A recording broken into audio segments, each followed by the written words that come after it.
Ayan, hello po. Welcome back to my YouTube channel. Nagbabalik ang inyong lingkod sa 26 TV. Ngayon po ay mayroon lang po tayong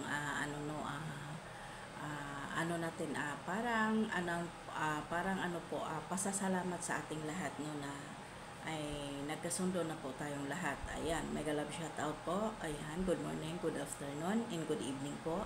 Kahit saan sulok man po tayo ng mundo ngayon, no? Naway mag-ingat po tayo sa ating mga kapwa OFW, lalong-lalo na po kay Rena Maymay at kay Ate Melanie. Ayan, mega love shout out po dito sa community ni Rina, lalong-lalo na po sa ating mga reactor. Ayan po, at mga sponsor, lahat-lahat po ng mga sponsor. At mega love shout out po kay Ate Ason, si Omerin ng Japan Charity Group, mega love shout out po.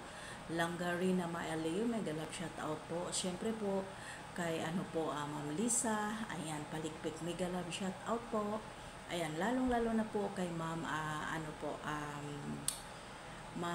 Ma'am Juliet Dicker, mega love shout out po. Ayan, mega love shout out po. Siyempre po sa mga sponsor ni Reyna na mga bigatin, lalong-lalo na po sa 1M. Maraming salamat po.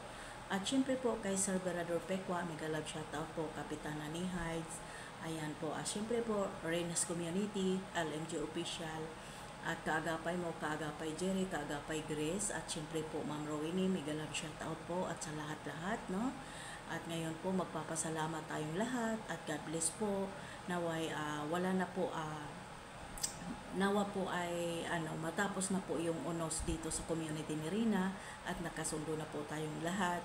At mayroon man po tayong mga pagdadaanan po ng mga problema at mga hinanain sa bawat isa. Sana po ito sa mga depender ni Rina, at syempre po sana po pag-uusapan na lang po, mag-PM tayo at mag-PM tayo sa bawat isa natin, no? Wag natin palalain. Please lang po, yan lang po dito po sa mga depender ni Rina. Ayan po, at sana po Sis Rowinim at Reyna's Community, kung mayroon po tayong pakiusap ko lang din, sana po ay ang tawag nito, kung mayroon pong mga po kay Rina, pwede po ninyong i-share sa amin para po alam po namin kung paano magdidepend sa mag-ina. Ayan, no? At ito pa nga, masaya na po tayo dahil kahit man po ay nawala po yung isa natin na si Kaagapay Grace, pero depender pa rin po siya ni Rina. Ayan, no? At ngayon po, no, at maging masaya na po tayo, naging okay ang lahat. Ako po ay nagpapasalamat ng marami sa lahat-lahat po ng mga supporters ni Rina, lalong-lalo na po dito sa community ni Rina, no? Ayan. Ang sabi nga ay hindi magtatagumpay yung mga masamang balak, no? Ayan, magkaisa pa rin po tayo. Lalong-lalo na po sa aking live kahapon. Maraming salamat dahil doon po talaga ang lahat po at kompleto kami na nakita po natin at si Reyna's Community, si Ian Vasquez ay nagpapasalamat, at dito rin naman po nagpakumbaba po si Rowinim. Ayan po, at syempre po tayo pong lahat ay magkaisa. Nawa po sa lahat po ng mga supporter ni Reyna, huwag po tayong humusga ng hindi natin alam at punot dulo. Huwag po tayong mag-comment ng basta-basta, no? At kung sana po ay pag-uusapan na lang po natin kung ano pa po ang mga natin para po ay maging matatag tayo. 'Di ba? Para maging matatag ang bawat isa sa atin, no?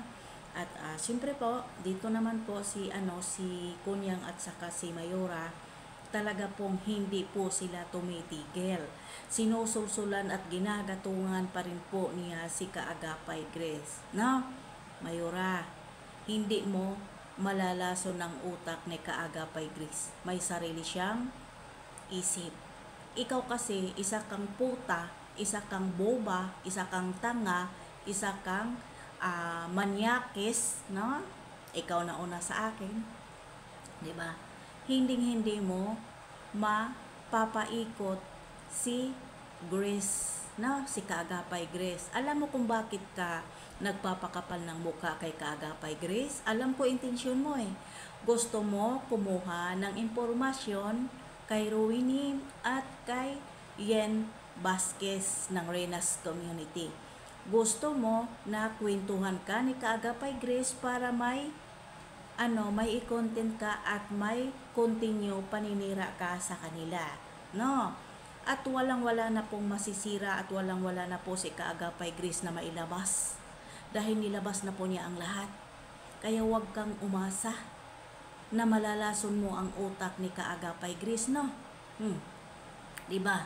Ay nagko-comment ka sa kanyang nagko-comment sa kanya, dumadaan sa wall po yung mga po ni Kaagapay Grace. Wow, best friend mo na. Best friend mo na. Huwag kang mangarap at huwag kang puta, no? At ikaw naman po kunya, go ka lang sa goal mo, no? Go ka lang sa goal mo kung ano yung gusto mo sa buhay mo. Ingat sa karma, no? Hindi mo alam kung saan tatama ang karma. At ikaw, Mayura, may mga apo ka, may mga anak ka. Ingat ka rin sa karma. Hindi man tatalab sa'yo kasi masama kang damo. Demonya ka na eh. Tulad nga ng sinasabi mo, diba? Laging busog ang bulsa mo, no? Pero para sa akin, wala nang papatol sa iyo sa ngayon. Kasi alam mo kung bakit? Lustay ka na eh. Matanda ka na, wala ka ng silbi. Kaya nga kaya nga nagpupursigi ka na kumita at sumira ng buhay ng iba. Kasi kailangan mo ng revenue. Lahat tayo dito kailangan ng revenue, no? Yan, no? Yan po, Mayura, hindi ka magtatagumpay at hindi mo mauuto si Kaagapay Grace. Mayroon siyang sariling paninindigan kung nandyan man po siya sa kalingap, no? At wala na pong maisisira at maikwento sa'yo si Kaagapay Grace. Alam mo kung bakit, Mayura? Nailabas na niya ang dapat niyang ilabas. Kaya huwag ka nang magsabi na scammer si Ruinim o ano pa man po na maikalkalin mo para lang for the views. At gamit na gamit mo si Rina at Ate Melanie. No, kaya good luck na lang sa iyo sa paninira mo. No, at isa po Mayura, no, masasabi ko lang, no, huwag kang gumawa-gawa ng kwento kasi nakakahiya ka sa kalingap. No, nakakahiya ka, no? Pag-igihan mo po yung mo kasi alam mo sa totoo lang, Mayura, yung pagmumukha mo kawawa. Panay ka na paninira, pero panay ka panglalait, pero yung mukha mo, yung katawan mo, no? Hindi na maimprinta. Pinagtatawanan ka na siguro sa social media o yung mga tao, grabe naman itong babaeng ito na namintas. Tingin niya sa sarili niya maganda. Tingin niya sa sarili niya sexy. Diyos ko po, Mayura, mabuti pa siguro magmura ka na lang, wag ka na lang manglait sa ibang tao. Kasi yung manonood matatawa at masusuka sa iyo. Kasi alam mo kung bakit? Hitsura mo pa lang, ewan ko lang sa iyo, no? Yan, hanggang dito na lang, hindi ka magtatagumpay. No? Sira pa more blessing po pa sa amin. Okay? God bless sa iyo and good luck ha, Mayura at kunyang. No? Ayan. Maraming salamat. Hanggang dito na lang ang aking video. Thank you so much and God bless. I love you. Tuloy-tuloy lang po tayong lahat.